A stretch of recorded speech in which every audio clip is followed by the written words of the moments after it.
When, when I was younger, I used to embrace the saying, "Sleep is for dead people."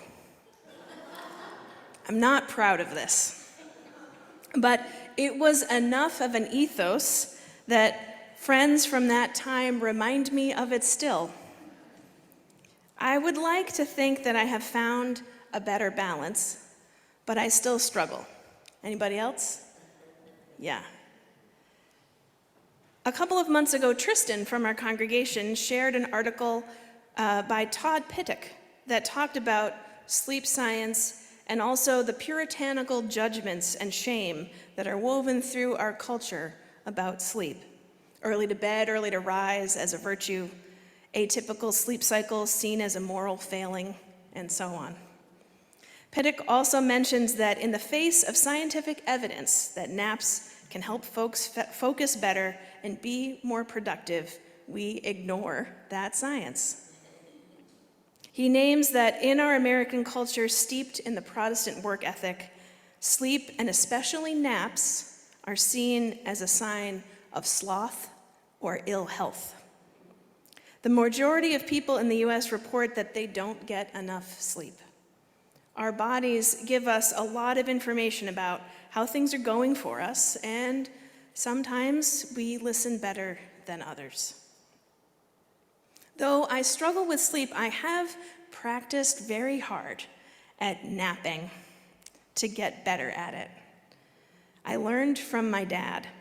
When I was young, he had a long-term illness, and then when he went back to work, he needed to take a nap in his office every day in order to make it through the day. So he had a little camping cot hidden under his desk. And then at a later job, he told me that he had found a utility closet somewhere, and he'd set up a little nest for himself. So when I went into the working world, I brought that idea with me.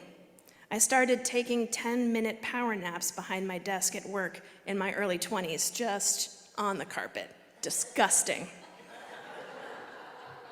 One time, I was working in a bookstore, and I just cleared everything off a desk and laid down on that. In my 30s, I started leaving a yoga mat at hand, not for yoga, but for 10-minute lunchtime naps. I was more sophisticated. Today, when I get home, I will faceplant on my couch and sleep for 20 minutes, and wake up with my brain reset. It is wonderful when it works, which it doesn't always. Sometimes if I'm working on a project, my brain just won't turn off. But once the project is done, it's usually lights out for 10 to 20 minutes. So what does all this have to do with Unitarian Universalism? A couple of things. That puritanical nonsense about sleep being sloth, or that folks whose natural cycles that have them more awake at night and sleeping later are somehow not okay, is our puritanical nonsense. We descend from that historical church, and as people living in the United States, and particularly in New England, we can have unconscious biases around work, sleep, rest, virtue, and shame that are important to pay attention to. We are also a branch on the theological tree that historically held the care and feeding of bodies as separate from the care and feeding of spirits. Deep in our theological roots are negative ideas about bodies, and that the way to be closer to the transcendent is to transcend our bodies. Today, many Unitarian Universalists, intellectually at least, look for ways to connect our bodies and spirits, to care for them together, and we struggle to actually do it. This is a place unconscious bias toward work and production as a virtue, and rest and sleep as an impediment to that work can show up. There is a strong cultural pull for us to be running all over the place at this time of year, to be bustling from one event to the next, one store to the next. But what if we were to just stop? What if we sat with the stillness that is a winter night? and let its quiet calm surround us. What if we listened to our breath and took nature's advice to rest? This can be a hard time of year for any number of reasons, and barreling through may not be our best solution. Now, I realize I am standing in a glass house here, just to be clear.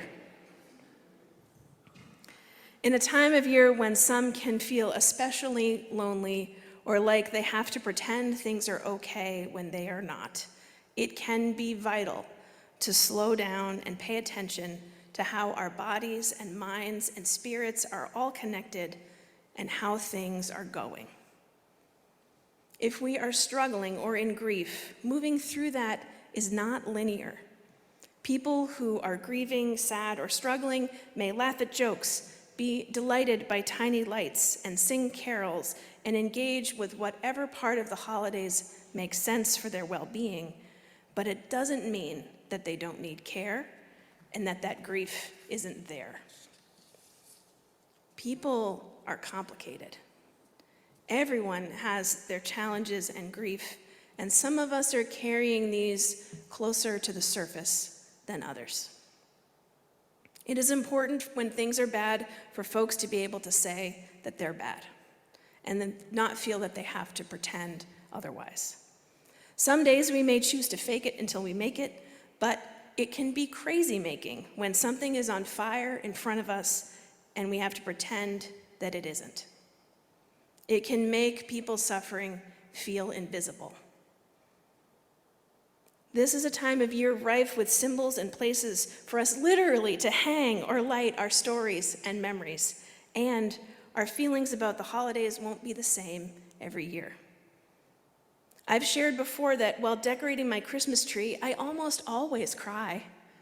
I think about the people I miss, the people whose hands made the ornaments I'm hanging. And I'm also delighted by the beauty of it, joyfully singing along to the Muppets, including the song that Marion played for our meditation, singing to John Denver and Dolly Parton. All of these things are true at the same time. I'm filled with joy and wonder and delight and melancholy and sadness. We can help each other let go of expectations of how things should be, what they should look like, how we should feel. And where should go? Shoulds go. Where do they go? I vote the garbage. Anybody? The winter holidays of lights are beauty and grief and fighting injustice and seeking peace and honoring the earth, miracle, celebrating people we love with gifts and bringing the outside inside and speaking truth to power and one another and listening and connecting among people who need each other. It can be a time to reconsider our connections with our bodies and rest, and let go of old ideas about virtue and work.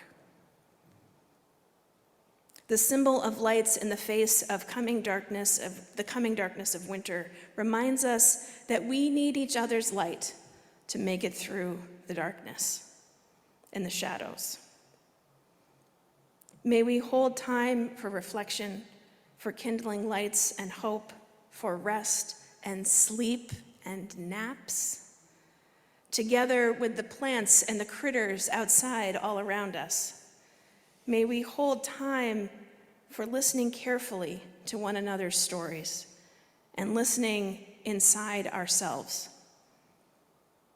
We are all in this web of life together.